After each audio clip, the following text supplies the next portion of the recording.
Right, let's move on because it was the wildcard weekend in the NFL and it didn't really disappoint that much.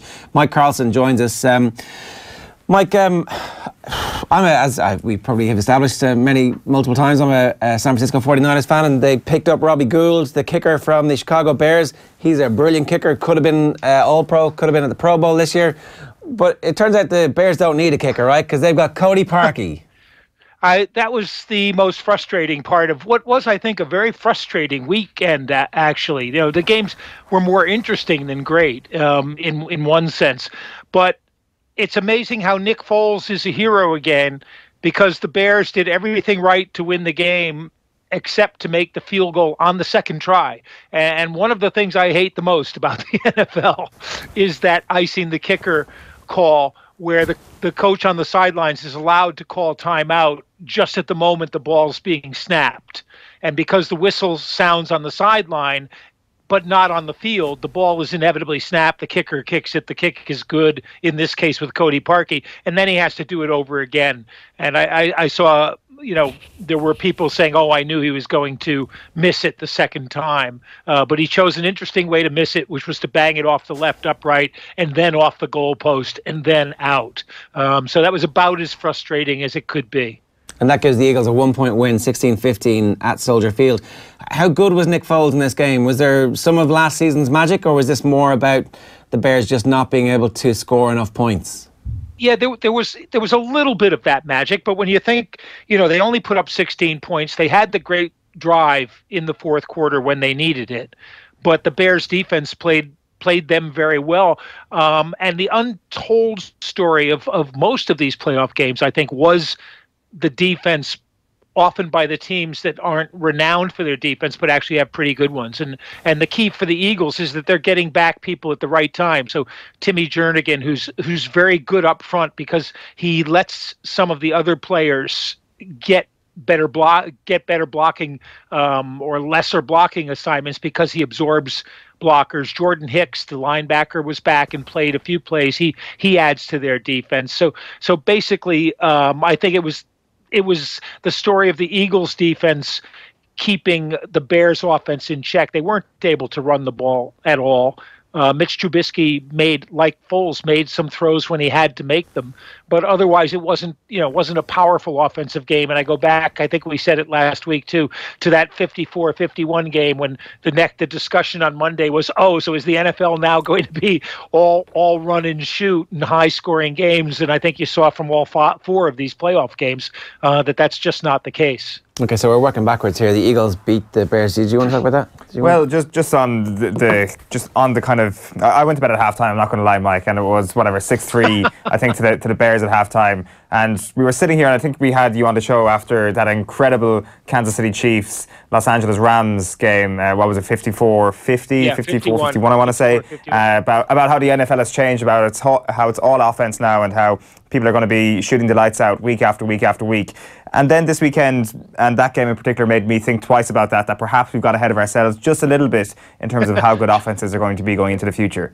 Yeah, just a little bit. I wrote that on that Monday on my Patreon column with the other scores from games that week, which were all pretty much like the ones from the playoff games yesterday, which, three of them were sort of like low 20s, and then there was the 16-15. The old saying is defenses win in the playoffs, but I think what you saw was this week, you have a few teams that are run-first teams with good defenses, having their problems against each other, and mobile quarterbacks making plays, which turned out to be the difference in a couple of games. But, Indianapolis beat Houston because Marlon Mack gained 150 yards rushing, and Zeke Elliott gained 137 for Dallas. They were able to kind of run the ball, and that let other things happen for their teams. And then, of course, you had Baltimore with just that horrible. It was a game of, I don't know how you describe it, a game of two uneven halves. 3 quarters, Baltimore were horrible, and then in the fourth quarter, Lamar Jackson sort of started working the playground ball magic of scrambling and making plays, and it almost came down to the wire.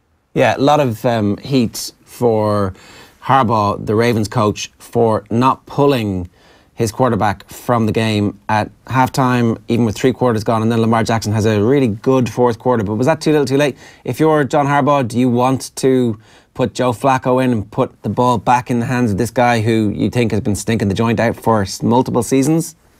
Yeah, I mean, the argument, apart from the British, the ambiguity or the double entendre of the British sense of pulling, making everybody laugh who was watching the game on British television. I think the problem is what you're doing is trying to balance off long-term against short-term. And a good coach, I think, can pull a quarterback who's having a bad day at that point and say to him, okay, look, this isn't your day. We're going to try something else and see what happens. And Flacco comes in. Now, by the fourth quarter, that was too late, because Joe Flacco would be a one-dimensional strategy to try to get the ball downfield. And you could argue they were having so little success with that there wasn't much point in putting Joe Flacco in.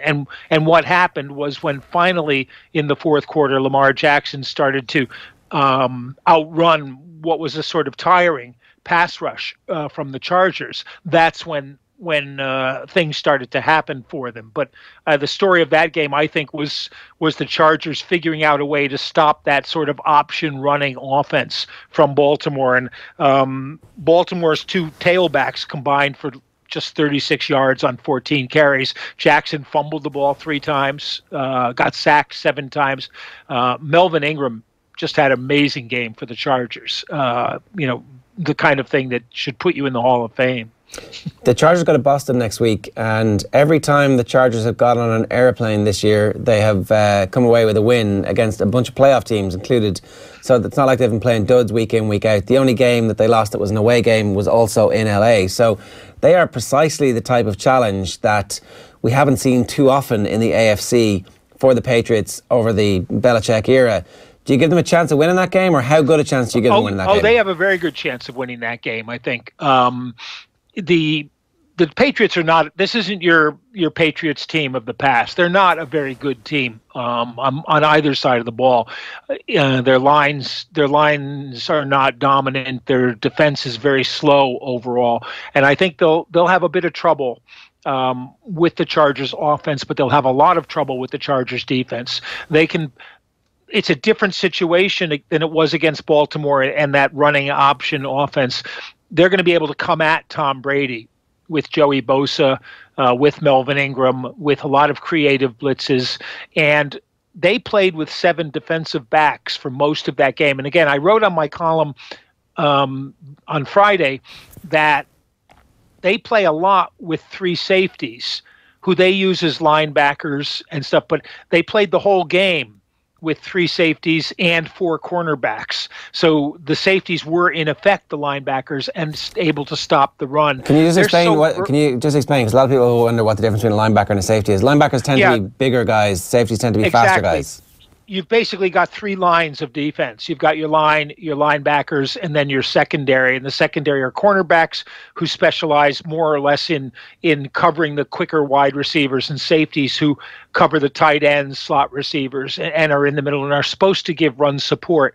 So by playing 3 of them, you get a bigger secondary. And by playing them close to the line of scrimmage, you really confused Baltimore, almost daring them to try to pass downfield on you. But their 2 corners were taking care of the wide receivers. The safeties weren't giving up anything to the tight ends and were stopping the run.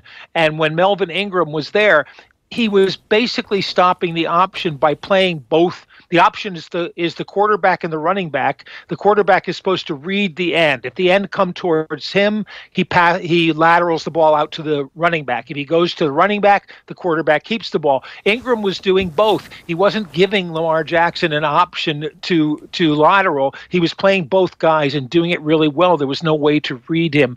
And I think he's going to drive the Patriots crazy. You always hate picking a West Coast team coming to the East Coast. You hate picking against the Patriots at home. They were 8-0 at home this year, the only unbeaten team in the league. But like as you said, the Chargers are 8-1 on the road. Plus the London home game for them was a road game in effect. So, they play in a home stadium that gives them no home field advantage. So I think maybe they don't mind going on the road.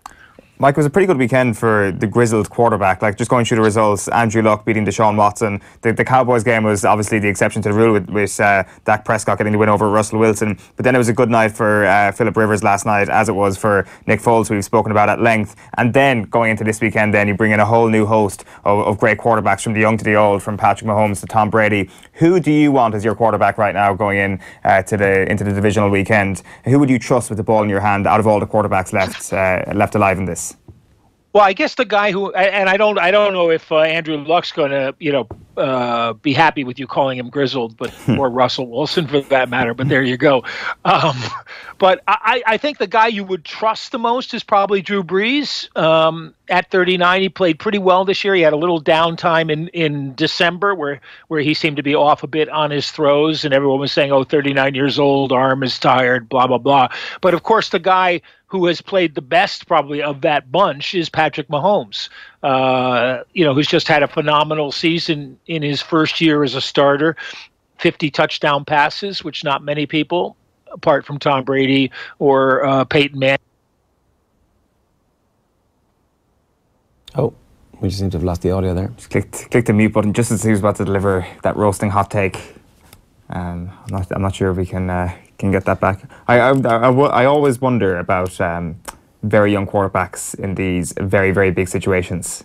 Because it's such a ruthless sport and such a ruthless format, it has to seep in some way. Now Mahomes seems to be made of different stuff, doesn't he? He's just an outrageous talent, and also seems to be perhaps a little bit more blithe than normal people. Yeah, that could go for most quarterbacks, though, right? I'm trying to think of the last time a really young quarterback made it this far, and it's been a long time. I mean, Kaepernick was in his second season. Was it his third season? Yeah, it's like, would the Eagles have won the quarterback with Wentz, even though he's a better football player at quarterback? It's a ridiculous question, but maybe not. Yeah, so, sorry, Mike, we lost your audio there just as you were talking about... Yeah, Skype doesn't like my face. Is what it was. I was saying Mahomes has had, a fantastic season, 50 touchdown passes, even though, and they lost Kareem Hunt during the season. And I think that this will be the test for him. The guy I actually might worry about a bit is Jared Goff.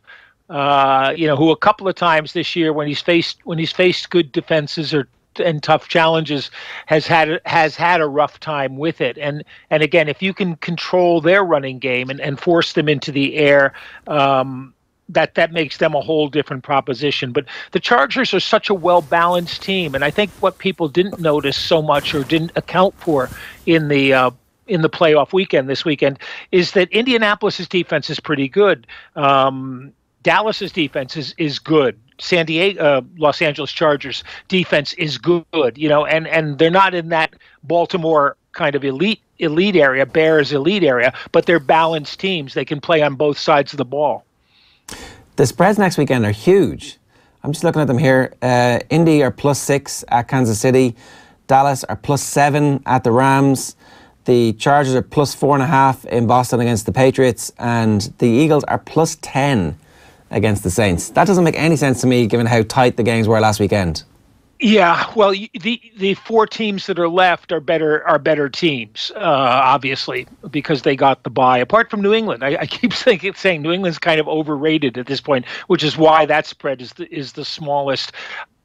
People might be looking back at New Orleans killing Philadelphia earlier in the season, but again, like I said, Philadelphia is not the same team right now, and I don't think anyone's going to want to play them just simply because that defense looked so good last week. And New Orleans' defense improved a lot during the season, but you wonder now at this level. The Rams' defense isn't that great. As I said, the Patriots' defense isn't that great. Kansas City's defense isn't that great. And New Orleans probably the best of the four, but not in the category of some of the other teams. And I think that's why you're right that these spreads seem a bit generous to the visiting teams, and I think there'll be a lot of action on those visiting teams. Yeah, for sure. Mike, great stuff. Enjoy the rest of the week, and we'll talk to you next week. Thanks a million. Okay, cheers. Thanks, guys. Mike Carlson gave us some analysis and reaction to Wildcard weekend. I've just kind of seen the bandwagon pull up, told it to stop, and just kind of pushed myself to the front. Yeah, which one?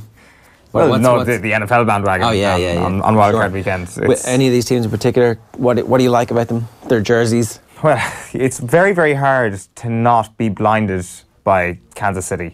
It's just impossible, really. It's just an exceptional young quarterback. Very, very exciting team. Of course, there's a couple of offensive weapons that aren't.